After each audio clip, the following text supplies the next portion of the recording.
Could one song convince death to release a beloved soul? In ancient Thrace, music seemed woven through the morning air. Orpheus was Thrace's greatest musician, captivating every crowd that listened. His golden lyre transformed simple sounds into something almost magical. Wild animals gathered peacefully whenever Orpheus played among the trees. Even ancient trees leaned closer, drawn toward every glowing note. Angry warriors lowered their weapons when his melody reached them. Then Orpheus met Eurydice, whose presence changed every future song. They exchanged shy smiles beside a river glowing at sunset. Beneath an olive tree, he played gentle music for Eurydice. Soon they married, believing happiness had finally chosen them both. During their wedding, a sacred flame suddenly weakened and died. Days later, a dark waited beneath flowers by riverside.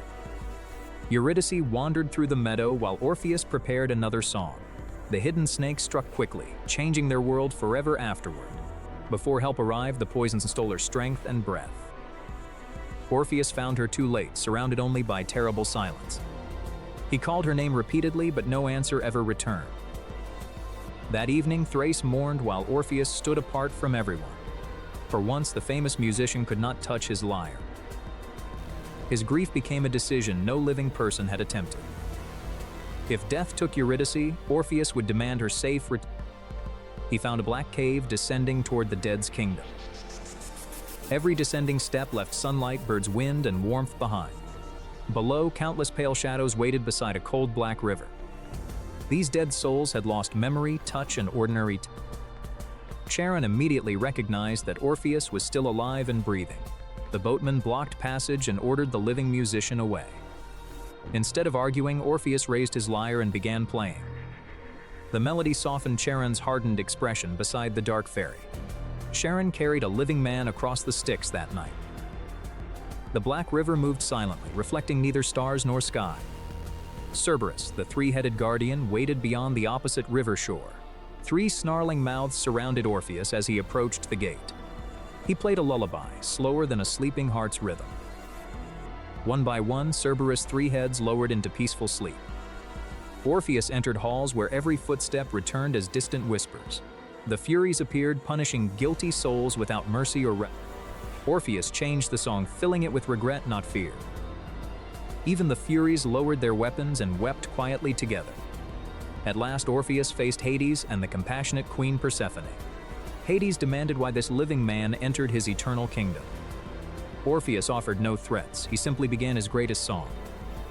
The song recalled his first meeting with Eurydice beside water. It carried their wedding, laughter, and every peaceful morning together. Then his melody revealed the unbearable pain of losing her. Every soul fell silent and no shadow dared look away. Even Hades remembered every dead soul had once been loved. Persephone gently asked Hades to grant the grieving musician mercy. Hades agreed, but announced one unbreakable condition for their return. Eurydice would follow Orpheus upward toward the living world again. He must not look backward before both reached open sunlight. Behind him, Eurydice quietly emerged from the underworld's dark shadows. Orpheus climbed onward, unable to see the wife behind him. He heard faint footsteps, yet never dared to turn around. Eurydice followed silently, because dead souls were forbidden from speaking. Without her voice, certainty slowly surrendered to dangerous thoughts within. The underworld whispered that Hades had deceived the desperate musician. Eurydice stumbled behind him, releasing one frightened breath into darkness. His every instinct urged Orpheus to turn and help her immediately. Instead, he continued trusting Hades' promise above his growing fear. The spiral staircase seemed endless through the cold stone darkness. His weakening torch left only one red spark glowing nearby. Water echoed like footsteps, making every sound impossible to trust. Suddenly, every footstep behind Orpheus vanished into the darkness completely. Fear struck harder than Charon, Cerberus, or the Furies combined. Still facing forward, Orpheus softly whispered Eurydice's name into darkness. No answer came because the dead remained forbidden to speak. He wondered whether the gods had created one cruel illusion. Every whisper tempted him to confirm what love desperately needed. He gripped his lyre and continued upward without looking back. Finally, a thin line of daylight appeared beyond the passage. Fresh wind touched him, carrying scents of grass and rain. Eurydice remained behind, still surrounded by the underworld's deep shadow. Orpheus could not know how far she remained behind him. One careful step carried him fully into the living world. Warm sunlight touched his face, overwhelming every warning he remembered. Believing the trial finished, Orpheus turned to welcome Eurydice home. She still stood inside, reaching desperately toward the sunlight outside. For one heartbeat, their eyes met across the fatal threshold. Eurydice understood first. Hades' condition had already been broken forever. Darkness pulled her backward faster than Orpheus could reach her. Her fingers vanished, then her face, then every remaining light. Orpheus screamed her name as darkness swallowed Eurydice once more. He rushed back into the cave, desperate to repeat everything. Charon refused, keeping the distant ferry beyond Orpheus's reach forever. Cerberus guarded the closed gate, no longer calmed by music. Orpheus played desperately, yet the sealed gates never opened again. Death granted one exception and would never grant another chance. For 7 days he refused food, sleep, and sunlight completely. At last Orpheus returned alone beneath a gray, rainy sky. Animals followed silently, while even ancient trees seemed to mourn. He abandoned weddings, feasts, victories, and every royal celebration thereafter. Orpheus wandered Thrace, carrying one unbearable memory wherever he traveled. Every river reminded him where their love had first begun. Each sorrowful melody returned to the moment he looked backward. The hills repeated his sorrow across the entire silent land. He refused new love, remaining forever faithful to Eurydice alone. One night, a wild festival surrounded him within the forest. Revelers demanded joyful music, but Orpheus refused to pretend happiness. His refusal angered people who could not understand his grief. At first, thrown stones fell harmlessly beside his glowing music. Then drums and shouting overwhelmed the lyre's protective melody completely. When music vanished beneath noise, the lonely singer finally fell. His golden lyre floated gently downriver beneath the moonlight alone. The current carried his final music toward unseen distant shores. Death no longer frightened Orpheus as his soul descended peacefully. Beyond the gates, Eurydice waited where no condition divided them. This time, Orpheus reached her without fear, doubt, or hesitation. Together they walked, and he could finally watch her freely. The gods raised his golden lyre among the eternal stars. People found its shape above Greece and remembered their story. Their tragedy endured because love required trust during impossible darkness. Love carried Orpheus into death, but never controlled death's laws. Music softened monsters, judges, and kings, but never erased consequence. Generations repeated their story whenever love, grief, and trust collided. The lyre bridged two worlds, but could not remove choice. Its warning remains. Near the end, doubt becomes most dangerous. Orpheus nearly defeated death, then lost everything through human doubt. Every faithful love song still carries Orpheus toward the light. On the island of Crete, beneath a golden sunrise, a new tragedy quietly began. Hidden inside the palace, where freedom felt more distant than the horizon, one was Daedalus, the brilliant inventor who had built wonders for kings. The other was his son, Icarus, and hungry for the world outside. Their prison was not a cell of iron, but a high stone workshop under watch. Icarus stared through a narrow window and watched birds drift freely across the sea. Daedalus understood a cruel truth: King Minos would never let them leave alive. The king had once praised Daedalus when it knew too many secrets. After the labyrinth and its horrors, Daedalus himself proved his own genius. Night after night, father and sat in silence, listening to the sea they could not. Icarus could not bear it much longer. Youth captivity into a fire inside the chest. There must be a way out, he insisted, refusing to believe that stone walls had won. Daedalus said nothing at first, but his eyes followed the birds beyond the tower. Birds crossed the sky without permission, without maps, and without fear. Then the answer arrived not through strength, but through observation. If the sea was guarded and the roads were sealed, then only the sky remained. Icarus watched his father gather feathers and felt hope flicker for the first time. Daedalus sorted the feathers carefully, to the smallest, like pieces of a puzzle. He melted wax over a tiny flame and prepared to shape a miracle. String, wood, and wax came the bones of something impossible. Side by side, father and son worked in secrecy, building hope feather by feather. The king's guards remained careless, never imagining escape could come from above. Slowly, two enormous wings began to take shape across the dusty workshop. To Icarus, they looked less like tools and more like a dream taking form. But Daedalus knew dreams were delicate, and mistakes in the sky would not be forgiven. He built straps to hold the wings firmly to the shoulders and arms. Icarus laughed as he tried one wing, already imagining the world below him. Daedalus warned him not to play, because the sky punishes carelessness more cruelly than earth. Long after midnight, while Crete slept, the wings grew closer to completion. At dawn, 2 pairs of wings stood ready against the wall like captured pieces of heaven. Icarus stared at them in disbelief, as if freedom itself had entered the room. Daedalus moved carefully, treating each strap and knot like a lifeline. He taught Icarus how to move his arms slowly, steadily, and with balance. Icarus copied every motion, though excitement made patience difficult. Then came the warning that would decide everything. "Do not fly too low," Daedalus said, "or the sea will soak your wings. And do not fly too high, or the sun will melt the wax. Follow me, stay in the middle, and trust the path I choose." Icarus nodded, but inside him, wonder was already louder than caution. At first light, they climbed to the highest edge of the tower.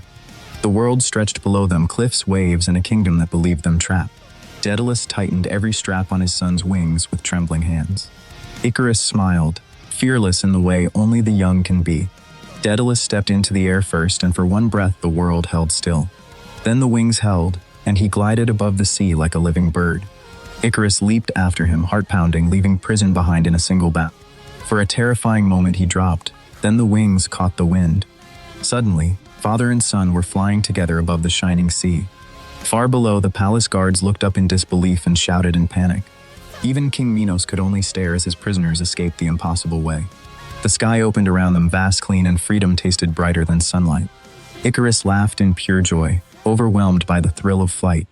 Daedalus flew ahead, but kept turning to check on his son. Beneath them, fish flashed in the water like silver sparks. Seabirds wheeled around them, as if puzzled by these strange feathered men. The more Icarus flew, the more confident he became. His father signaled for him to stay close and keep to the middle sky. Icarus nodded again, but the temptation of height had already begun. Above him, the sunlight looked warm, endless, and inviting. It no longer felt like danger. It felt like destiny. He pulled his wings harder and began to rise. Daedalus saw him climbing and called out in sudden fear. But Icarus only smiled and climbed higher, drunk on wonder.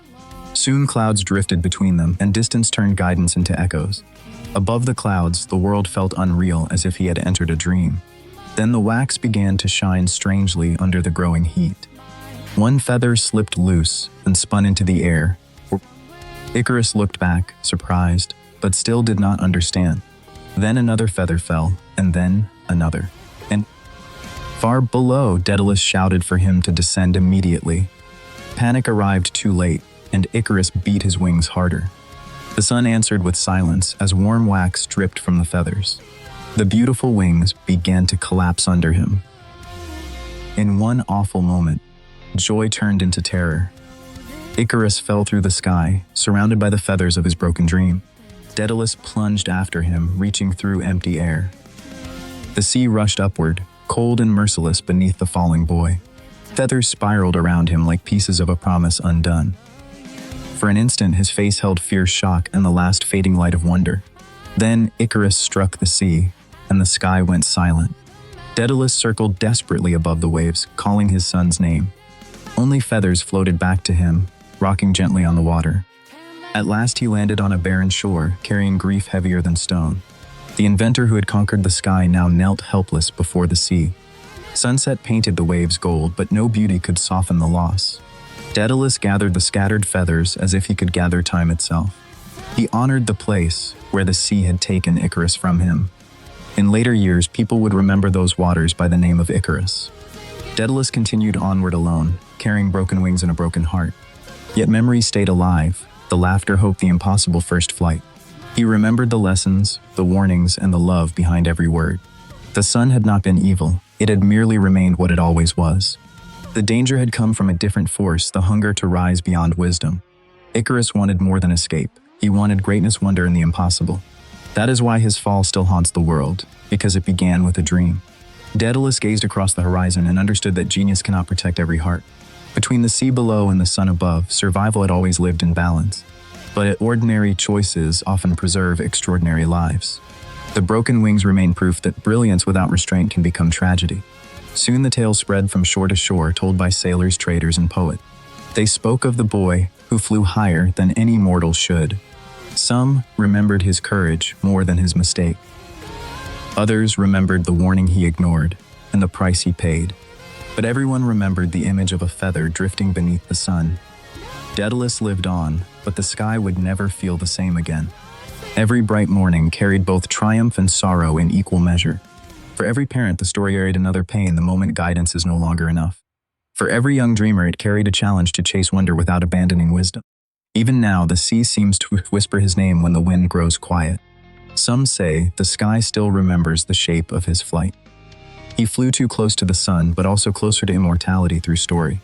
His journey lasted only moments, yet its lesson survived for centuries.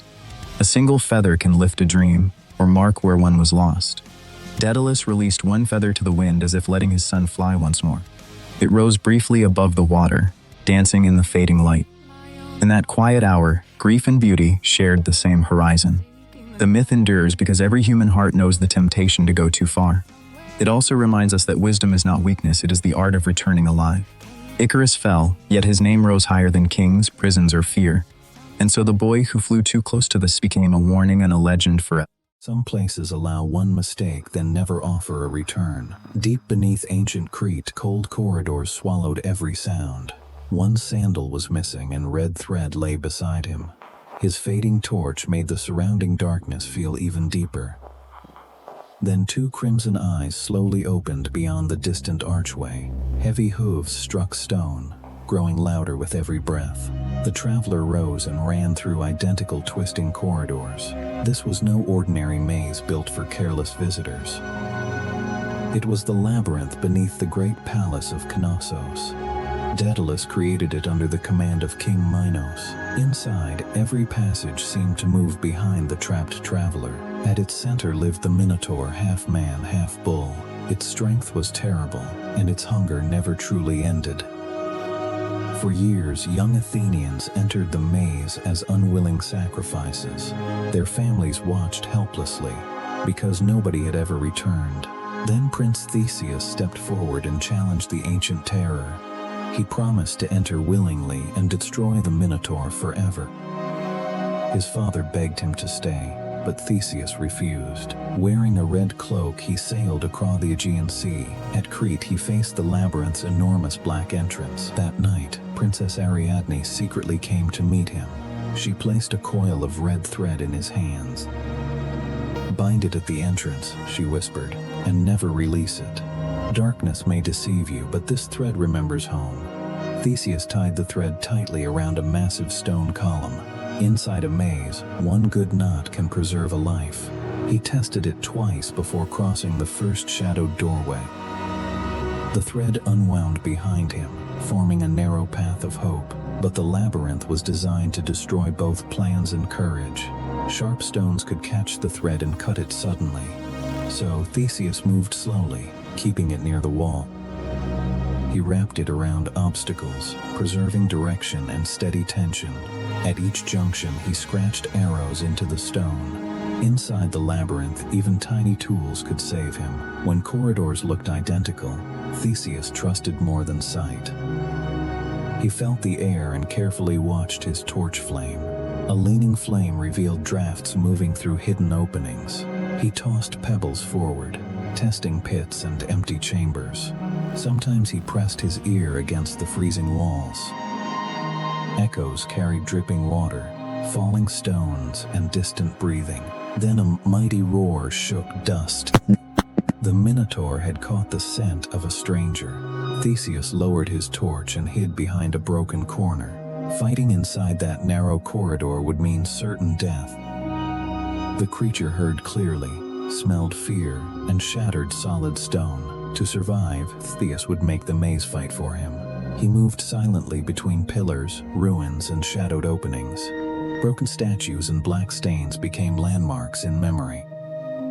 When his torch weakened, he replaced the burning cloth. He drank carefully, saving water and strength for later.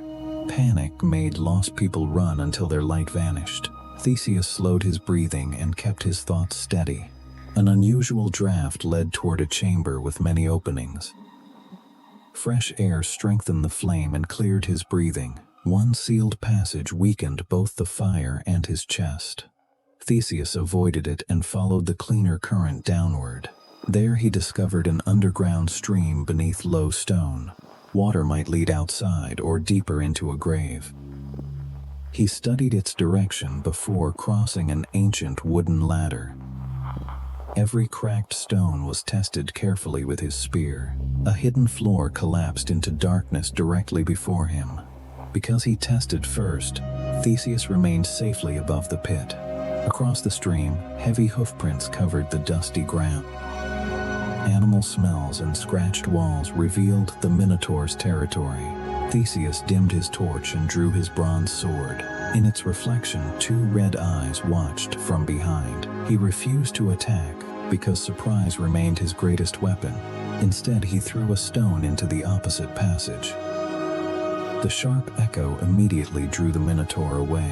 Theseus slipped behind it and hurried through another corridor, but the monster turned and smashed through the separating wall. Stone exploded outward as its roar shook everything nearby. Theseus used pillars as shields and ran in zigzags. Whenever it accelerated, he changed direction at the final moment. One horn passed close enough to tear his cloak. The creature slipped and crashed violently into a stone column. Theseus recognized the weakness inside its enormous strength. Anger made the Minotaur powerful, but also dangerously predictable. On the dusty floor, Theseus mapped the nearby passages. He selected a narrow route beside a cracked supporting pillar. Then he entered the firelight, displaying his torn red cloak. The Minotaur bellowed and charged directly toward the prince. Theseus ran through a doorway and around the damaged column. He stayed visible, yet always beyond the creature's reach. At the last second, Theseus rolled across the floor, the Minotaur's horns buried deeply inside the weakened pillar. Theseus wrapped an old iron chain around the support. He pulled hard, then cut through the rusted fastener. A massive collapse separated him from the furious monster. Yet the Minotaur broke through and the chase continued. Theseus crossed a deep gap using a hanging chain. He tested every link and carefully balanced his weight. Below, the Minotaur found another path through the darkness. He squeezed through a tunnel covered with ancient spider webs. Strong wind touched his cloak, promising open space ahead, but the opening led directly into the labyrinth's center. An ancient hall rose there, surrounded by towering pillars. Behind him, the Minotaur shattered rubble and entered. The final battle began beneath carvings of forgotten monsters. Theseus kept a pillar between himself and the horns. The creature circled wildly, searching for a clear attack. Suddenly it changed direction, and Theseus lost his footing. His sword flew away as claws struck the floor. He rolled beneath the attack and recovered his weapon. Then Theseus climbed higher and waited for one final charge. The Minotaur lowered its head and thundered toward him. Theseus leaped aside, and both horns pierced cracked stone. The trapped creature struggled, but the pillar held firm. Theseus climbed its back and tightened rope around its neck. Every violent movement pulled the rope tighter around it. Theseus struck beneath its shoulder with his remaining strength. One final roar crossed the maze, then disappeared forever. But victory meant nothing unless Theseus escaped the labyrinth. He found Ariadne's thread and patiently followed it backward. Moonlight finally appeared beyond the last broken doorway. The surviving Athenians followed the red line into freedom. Ariadne waited outside, holding the thread's glowing end. Theseus defeated the monster, but the thread defeated the maze. From that night, Ariadne's thread became an eternal symbol. Long before legends, prophecy terrified ancient Argos completely. King Acrisius learned his grandson would someday kill him. To escape fate, he imprisoned him inside a tower. Soon, Danae held Perseus and became panicked.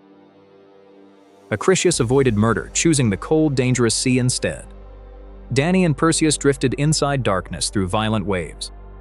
For days, the ocean carried them beyond familiar maps. Fisherman Dictys discovered their chest beside Seriphos at sunrise.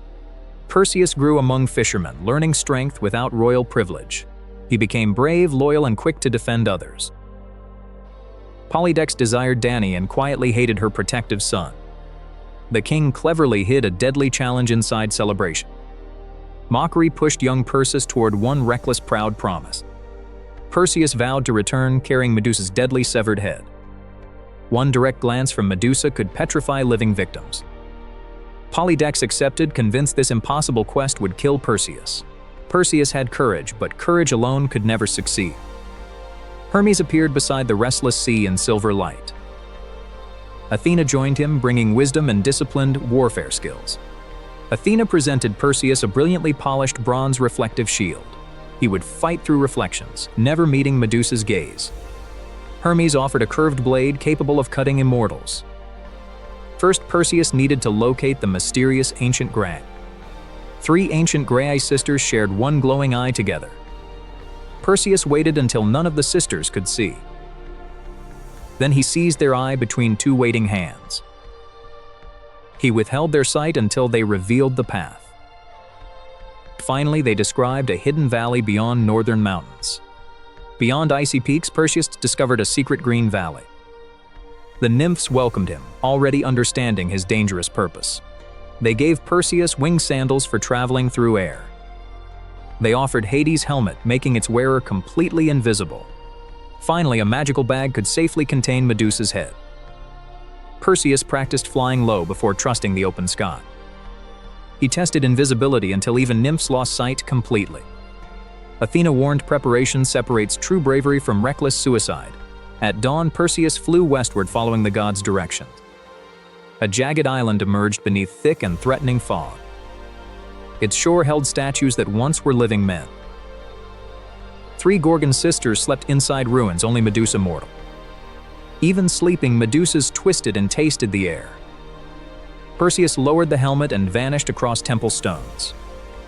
He moved slowly because sound could reveal invisible footsteps. His eyes remained fixed upon the shield's reversed reflection.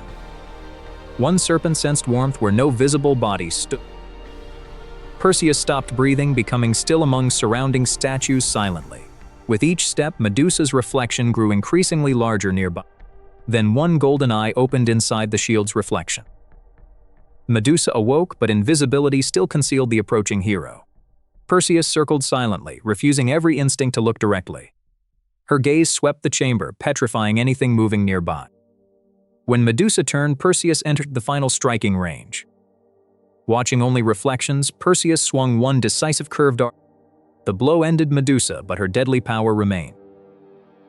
From that impossible moment, winged Pegasus suddenly appeared alive. Perseus guided Medusa's head safely inside the magical bag. Her immortal sisters awakened, screaming across the entire island. Still invisible, Perseus fled while claws struck empty space.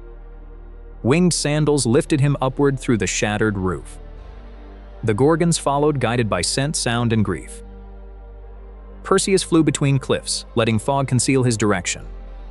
He dropped stones below, creating false splashes across water. The sisters attacked splashes while Perseus climbed above clouds. Only after escaping completely did Perseus remove the helmet. On distant shores, Perseus encountered Atlas guarding golden fruit. Atlas feared prophecy and denied the exhausted hero shelter. Insultius offered proud Atlas one final clear warning. When Atlas attacked, Medusa's gaze turned him into stone. Perseus crossed violent storms toward the kingdom of Ethiopia. There, Andromeda stood chained beside the raging coastal sea. Her kingdom had offered Andromeda to a terrible monster. Her mother's pride offended sea gods, bringing terrible punishment. Now a sea creature rose to claim the princess. Perseus could flee, but heroism rejected the easiest path. He cut Andromeda's chains and ordered her upward immediately. Then Perseus launched forward as the monster broke through. The creature snapped, throwing enormous walls of water skyward. Perseus attacked overhead, but armor deflected his blade harmlessly. Its sweeping tail shattered stone where Perseus had hovered. Realizing strength failed, Perseus reached for Medusa's final weapon. Behind his shield, Perseus carefully opened the dangerous bag. The monster looked once, then hardened completely into stone. Its stone body crashed down, ending Ethiopia's terror forever. Andromeda saw a warrior who courageously chose to. The grateful kingdom welcomed Perseus as savior and guest. Afterward, Andromeda joined Perseus on his journey towards Seriphos. Across the sea, Perseus carried victory, love, and danger. Meanwhile, Polydectes became crueler, forcing Danae into hiding. Dictys protected Danae while soldiers surrounded the sacred sanctuary. Perseus entered the palace before anyone believed he survived. Polydectes laughed and demanded proof of the promised gift. Perseus warned innocents to turn away and close eyes. The arrogant king and followers refused, expecting empty bluff. Medusa's gaze crossed the hall, turning cruelty into stone. Within moments, the tyrant's power ended without further violence. Danae embraced Perseus, finally safe from her relentless persecutor. Perseus crowned Dictys, rewarding the fishermen who saved them. He returned divine tools, keeping only what wisdom permitted. Perseus offered Medusa's head to Athena inside her temple. Athena placed the terrifying face upon her protective shield. Perseus traveled toward Argos, unaware prophecy still waited there. Acrisius heard Perseus lived and fled before his arrival. Later, Perseus joined peaceful games in a neighboring kingdom. He threw the discus skillfully, intending harm to nobody. Sudden wind carried it toward an unknown elderly spectator. The spectator was Acrisius, fulfilling prophecy through tragic accident. Perseus mourned the grandfather who spent life escaping fate. Burdened by grief, he used Argos' tragedy-born throne completely. Instead, Perseus founded Mycenae beyond the reach of fear. With Andromeda, he built a family shaping heroic legend. His greatest victories came through preparation, wisdom, and restraint. He survived Medusa by knowing when never to look. He escaped Gorgons because he practiced before trusting magic. He controlled Medusa's power by respecting its lasting danger.